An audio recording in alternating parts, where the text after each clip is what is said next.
C'est chelou, cette façon qu'elle a de te regarder. C'est quoi sa manière de t'appeler bébé? Tu diras à cette tasse que je vais la taper.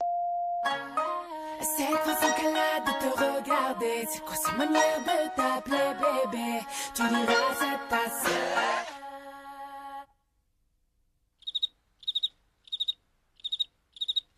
Je n'apprécie pas le fait qu'elle vienne chez moi quand je suis pas là. Qu'elle plonge dans mes bras, vêtue de mon propre pyjama. J'apprécie moins le fait que tu guettes mon retour avec ton air suspect. Et dès que je franchis le pas là, c'est chérie dans mes bras. Tu mens, je le sais quand tu louches. Des fois quand tu prends ta douche, qu'elle appelle et quand c'est moi qui réponds, on est elle me raccroche. Est-ce que je la connais? Quoi? Qu'a-t-elle pu donner de plus que moi? Qu'a-t-elle que je n'ai pas? Cette façon qu'elle a de te regarder. C'est quoi sa manière de t'appeler bébé? Tu diras à cet aspect que je vais la taper. C'est chelou.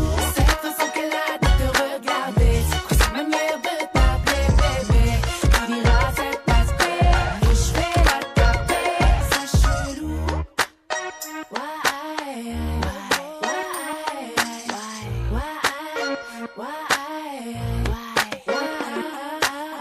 Quand je t'avoue au studio, tu fais l'idiot avec des Lydia ou des Myriam. Dis que t'es mignon, ruelle de mes yeux. Tu vois une chose que je ne supporte pas, qu'elle joue avec mes nerfs et mon gars. Elle ne t'aimera jamais plus que moi. Tu mens, je le sais quand tu louches. Des fois devant toi elle bouge, elle se déhanche et danse. Et toi tu ouvres grand ta bouche. Dis-moi, est-ce que je la connais? Quoi? Qu'a-t-elle pu donner de plus que moi? Qu'a-t-elle que je n'ai pas? C'est chelou, cette façon qu'elle a de te regarder. C'est quoi sa manière de t'appeler bébé? Tu diras à cet aspect que je vais là que je vais. C'est chelou, cette façon qu'elle a de te regarder. C'est quoi sa manière de t'appeler bébé? Tu diras à cet aspect que je vais la taper. C'est chelou, cette façon qu'elle a de te regarder. C'est quoi sa manière de t'appeler bébé? Tu diras à cet aspect que je vais la taper. C'est chelou, cette façon qu'elle a de te regarder. C'est quoi sa manière de t'appeler bébé? Tu diras à cet aspect que je vais la taper. C'est chelou. C'est chelou, Zaho, c'est chelou. C'est chelou, c'est chelou. Tout est chelou. C'est chelou. Tu diras à cet aspect que je vais la taper. C'est chelou. Cette façon qu'elle a de te regarder. C'est quoi sa manière de t'appeler bébé? Tu diras à cet aspect que je vais la taper. C'est chelou. Cette façon qu'elle a de te regarder. C'est quoi sa manière de t'appeler bébé? Tu diras à cet aspect que je vais la taper. C'est chelou. Particulier. Ici, c'est le titre de l'ouvrage de ce coaching. Particulier. Introduction. Ici, le mot particulier désigne un entrepreneur qui a une compétence d'un métier pour vendre des services aux clients de son environnement. Il négocie le marché avec ses clients directement. Donc, pas de l'intermédiaire de quelqu'un ou tout ça. Donc, c'est ses clients même qui se déplacent vers lui pour payer ses services, pour payer ses services qu'il offre. Il est autonome ou indépendant car il gère seul ses activités de son entreprise à l'aide de sa compétence, ou il gère ses affaires seul, il négocie seul, il exécute l'activité seul, ou soit ils sont un groupe de personnes, un petit groupe de 10, 5, 3 en train d'offrir les services d'un métier. Donc, nous apprenons, je donne l'exemple comme la coiffure. Voilà. Numéro 1. Métier. Les employés du métier se comportent à moitié comme un footballeur et à moitié comme un employé du bureau. Ou à moitié comme un employé du bureau et à moitié comme un entrepreneur, à moitié entrepreneur, en offrant des services aux clients. Donc, un footballeur, c'est quelqu'un qui sait jouer, qui joue et il peut être des services lors de ces matchs que les clubs, les équipes viennent lui payer pour offrir des services dans leurs équipes.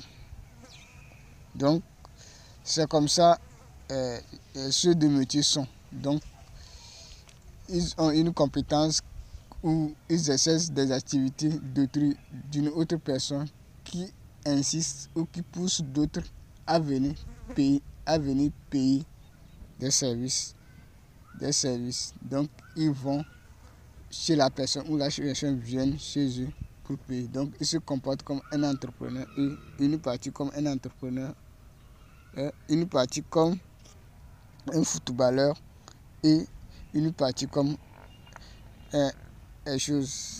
un employé du bureau. Par exemple, quand vous prenez la couture, ils ont un bureau qui vient exécuter leurs travaux. Ou soit ils se comportent comme à moitié un employé du bureau ou un employé du bureau et à moitié un entrepreneur. Donc, vous prenez par exemple un ferrailleur. Donc, il n'a pas un bureau place quelque part. Il se déplace pour aller exécuter le travail dans une autre entreprise ou vendre ses services dans une entreprise pour un moment donné ou sur un chantier pour un moment donné et quitter. Parmi les métiers, j'ai remarqué 4 métiers nommés métiers des stars qui sont la coiffure pour hommes, donc comment coiffer les hommes, la coiffure pour femmes, la couture et le commerce. Les autres métiers récents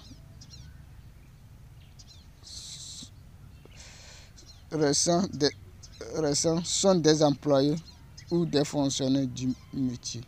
On a par exemple menuiserie, maçonnerie, mécanicien, réparateur, chauffeur, plombier, ferrailleur, électricien, étudiant. Numéro 2. Autonomie. Toutes les personnalités qui ont la compétence d'un métier ont de l'indépendance. Personne ne les commande pas. Ils reçoivent seulement des directives à propos du travail qu'ils vont exécuter. Donc, on leur montre seulement la tâche ou l'activité qu'ils vont faire. C'est à eux-mêmes d'établir une méthode ou une stratégie pour réaliser leur tâche ou activité. Il suffit seulement qu'on montre le modèle que l'être humain veut coudre ou couturer. Le reste, lui-même va s'en charger. Lui-même va établir la stratégie qu'il va faire ou la méthode qu'il va utiliser. Ceux des métiers des stars se comportent comme des footballeurs à moitié et employés à moitié. Et les autres se comportent comme des entrepreneurs et à moitié et des employés du bureau à moitié. Ceux qui désirent occuper un poste de travail et avoir de l'indépendance au cours de l'exécution des activités ou des tâches peuvent choisir ce domaine pour réaliser leur projet de vie. Donc, peuvent choisir le domaine de métier pour réaliser leur projet de vie ou pour gagner leur vie à travers un métier, l'exécution d'un métier ou l'apprentissage d'un métier. Ils ont un revenu journalier ou par semaine ou quinzaine, 15 jours après. C'est-à-dire, on les paie en fonction de la quantité du travail fourni par jour ou par semaine ou par quinzaine. La somme de ces revenus journaliers ou par semaine ou par quinzaine constitue leur salaire du mois. Numéro 3, bureaucratie. Ici, les métiers de stars sont épargnés. Aujourd'hui, on a des entreprises qui embauchent des employés qui disposent d'une compétence d'un métier sous forme d'employés pour réaliser une activité donnée. Par exemple, les entreprises de construction des routes qui embauchent les maçons, les ferrailleurs, etc. comme employés pour exécuter les activités de l'entreprise. C'est une bureaucratie des métiers, c'est-à-dire une seule personne prend le marché au nom de toute l'entreprise.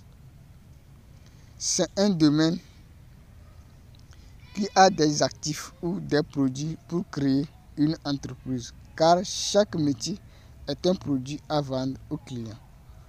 Par exemple, la réparation des voitures ou des motos ou des vélos est un produit qu'on peut vendre à une cible donnée, dont on peut utiliser pour créer une entreprise. Donc, vous créez une entreprise, votre objectif c'est de réparer uniquement les voitures. Ou soit vous choisissez de réparer seulement les motos. Ou soit vous choisissez de réparer seulement les vélos. Donc, vous cherchez une cible pour offrir des services ou pour vendre vos services. Donc, c'est une entreprise que vous avez créée. Donc, c'est votre mission d'existence de réparer une moto, de réparer des motos. 4. Vieillesse. Ces employés ne perçoivent pas le salaire de retraite parce qu'ils sont des entrepreneurs, car ils perçoivent ce qu'ils méritent après l'exécution de leurs activités. Étant donné que le temps passe, l'être humain vieillit et perd de l'énergie ou de la force qu'il a besoin pour travailler forcément. Donc, il ne peut pas travailler lorsqu'il est vieux. C'est le temps de la vieillesse. Quelle stratégie qu'on va utiliser pour gérer la vieillesse des particuliers? Voilà mon hypothèse. Il faut qu'à chaque fin du mois, l'être humain qui exécute ses activités met de côté ou épargne 5 000 auprès d'une banque durant toute sa carrière professionnelle pour survivre le temps de la vieillesse.